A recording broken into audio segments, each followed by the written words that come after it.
Carta de Paulo aos Romanos, capítulo 12, versículo 1.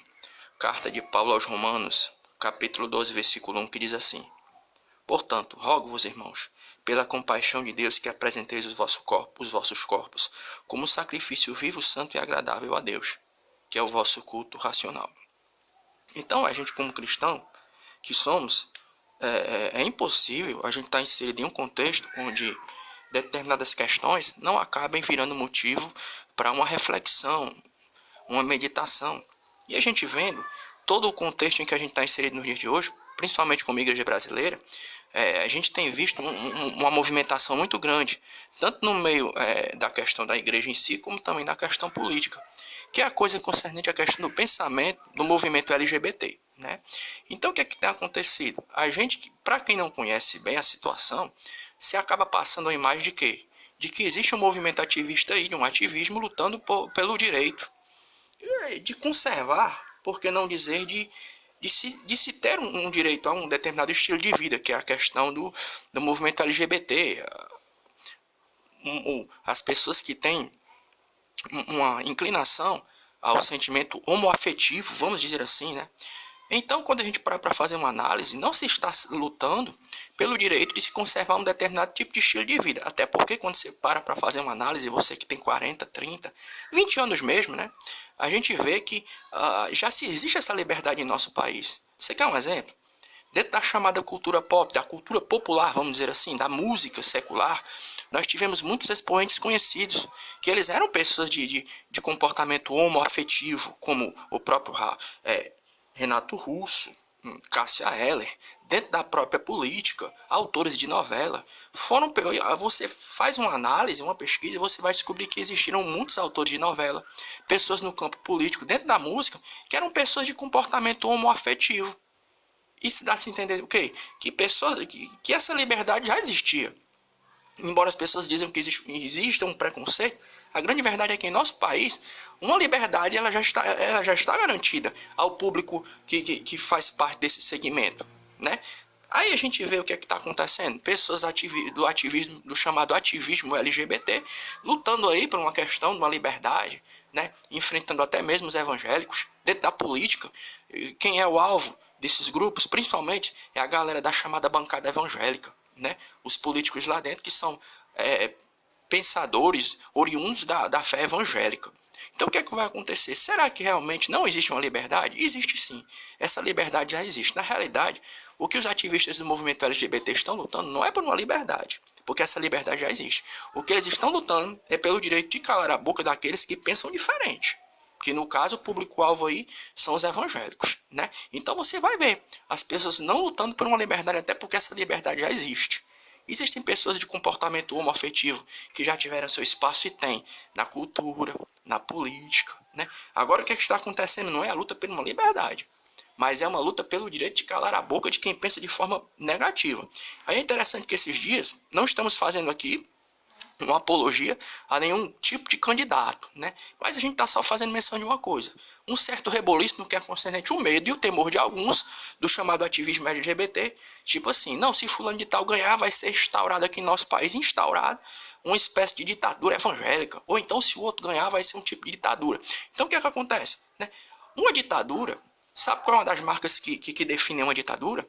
É essa coisa de você não ter o direito de pensar de forma contrária. Se você pensa, o ditador não vai deixar não você pensar de forma diferente não.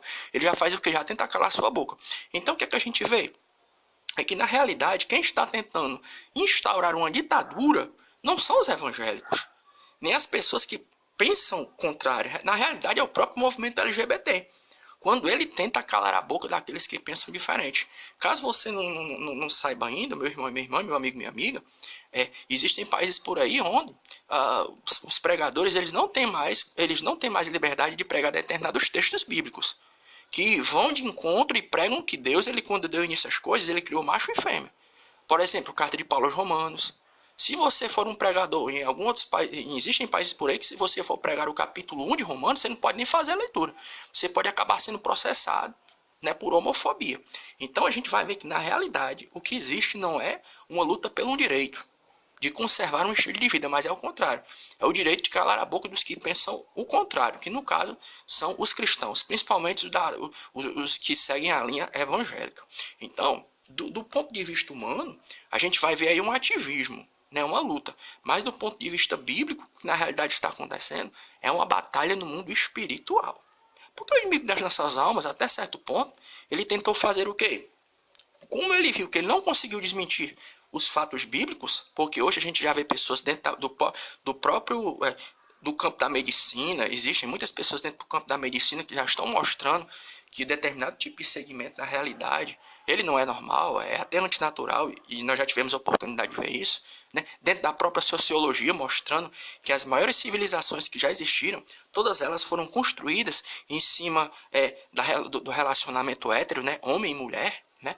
Então você vê dentro disso aí que o diabo ele não conseguiu desmentir essas coisas, nem o texto bíblico. Então o que é que ele está tentando fazer agora? Está tentando criar uma confusão, né? Você vê por aí já igrejas, né, com pseudo-dirigentes, pseudo-pastores e pastoras, dizendo até que Deus ele aprova, né, determinado tipo de comportamento. Então o que é que a gente vê aí na realidade por trás de tudo isso? É uma batalha espiritual, né? Uma tentativa do inimigo das nossas almas de criar uma confusão. Então, mostrando tudo isso, que na realidade o que não está acontecendo não é uma luta por uma liberdade, que essa liberdade já existe, mas é uma tentativa de calar a boca dos que pensam de forma diferente, que no caso principalmente são os cristãos evangélicos. O que está acontecendo é isso. Então fica essa palavra de esclarecimento para quem está ouvindo essa reflexão, que ninguém está lutando por uma liberdade não, porque essa liberdade já existe. Essa liberdade já existe. E você vê isso por intermédio do quê? Dentro da música, da política, já existem expoentes, como a gente já falou, como o próprio Renato Russo, uma Cássia Eller da vida, autores de novela, que todos eles eram pessoas de comportamento homoafetivo, eles tiveram a sua liberdade. Então, na realidade, não se está sendo uma luta, não é por uma liberdade, mas é para se fazer o quê? Se calar as pessoas que pensam de forma contrária ao comportamento homoafetivo. Isso aqui fica, não é como uma palavra para se criar uma hostilidade contra as pessoas que pensam assim. Não, fique à vontade. Mas nós estamos apenas mostrando que, biblicamente falando, determinado tipo de prática, ela não foi estabelecida por Deus, não. É uma coisa que não vai encontrar amparo bíblico.